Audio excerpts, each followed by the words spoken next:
आज हम लोगों को पढ़ना है फैराडेज लॉ ऑफ इलेक्ट्रोलाइसिस।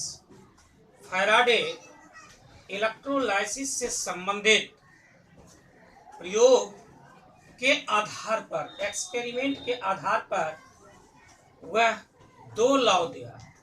यह लॉ किसी भी इलेक्ट्रोड पर इलेक्ट्रोलाइसिस के परिणाम स्वरूप जितना सब्सटेंस का मास डिपॉजिट होता है उसको कैलकुलेट करने के संबंध में था।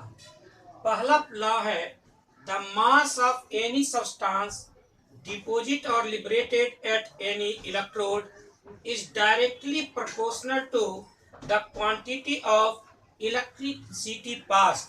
किसी भी, मान लीजिए कि वोल्टामीटर में कोई इलेक्ट्रोलाइट लिया गया है और उसमें इलेक्ट्रोड डाल करके उसमें करंट पास कराया गया, डायरेक्ट करंट इसमें पास कराया गया, तो ये डिकम्पोज करता है। मान लीजिए NaCl है, तो एक पर सोडियम जमा होगा, दूसरे पर क्लोरीन जमा होगा। इसका जितना मास जमा होगा उसी को कैलकुलेट करने के लिए यह फर्स्ट लॉ है। उसने कहा कि M directly proportional to Q, यानी जितना अधिक करंट पास करेंगे हम उतना ही ज्यादा मास डिपॉजिट होगा। तो M proportional to Q, Q यहाँ चार्ज से संबंधित है और चार्ज इज इक्वल टू होता है IT। तो M is equal to ZQ। Proportional to के चिन्ह को हटाने के लिए Z लगाया गया। Z एक कांस्टेंट है, इसको electrochemical equivalent of substance deposit कहते हैं। अब Q के बदले में IT लिखे हैं, M is equal to ZIT। अब आप लोगों के मन में होगा कि इलेक्ट्रोकेमिकल इक्विवेलेंट क्या है, तो इसको हम लोग कैलकुलेट कर सकते हैं। इसमें हम I का वैल्यू 1 एम्पियर रख दें और टाइम के लिए 1 सेकेंड रख दें, यानी इलेक्ट्रोलाइट से 1 एम्पियर की धारा 1 सेकेंड तक बहाएं तो जितना इलेक्ट्रोड पर मास डिपॉजिट होगा उसी को हम लोग इलेक्ट्रोकेमिकल इक्विवेलेंट कहेंगे। हम यहाँ लिख दिए हैं नीचे, thus we can say that electrochemical equivalent is the mass deposited when a current of 1 ampere is passed for 1 second through the electrolyte।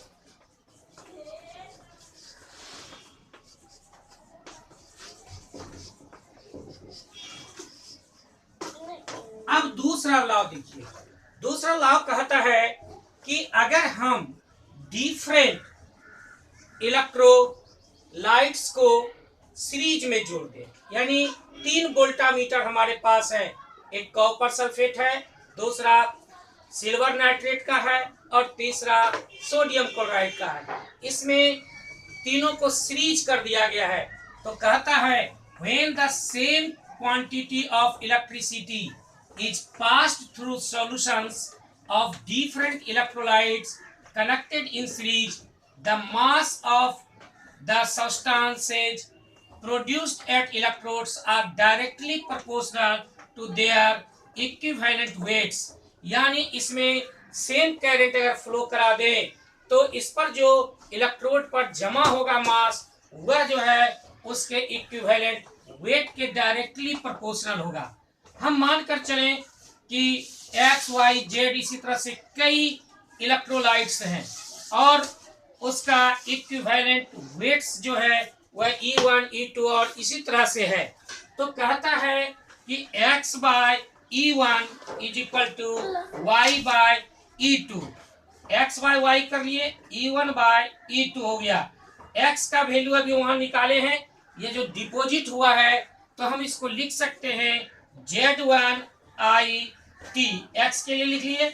उसी तरह से इसका डिपॉजिट हुआ होगा तो Z2IT, IT कैंसिल हो गया, तो बचा इसमें Z1 by Z2 is equal to E1 by E2। और इस तरह से जब लिखा हुआ रहता है तो हम इसको डायरेक्टली प्रोपोर्शनल लिखते हैं, यानी Z प्रोपोर्शनल टू E, यानी इलेक्ट्रोड्स पर जो हमारा मास डिपॉजिट हो रहा है वह उसके इक्विवेलेंट वेट्स के डायरेक्टली प्रोपोर्शनल है।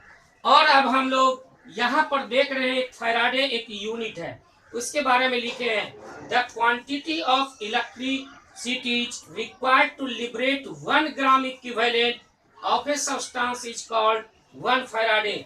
यानी एक इक्विवेलेंट 1 ग्राम इक्विवेलेंट वेट के लिए सब्सटेंस के लिए जितना हम लोग खर्च करते हैं चार्ज को, वही उसका 1 फैराडे कहलाता है। यानी 1 एम्पियर अगर हम बहाते हैं तो यह होता है 96494 कूलम के बराबर, और इसको राउंड फिगर में हम लोग लिखते हैं 96500 अप्रॉक्स।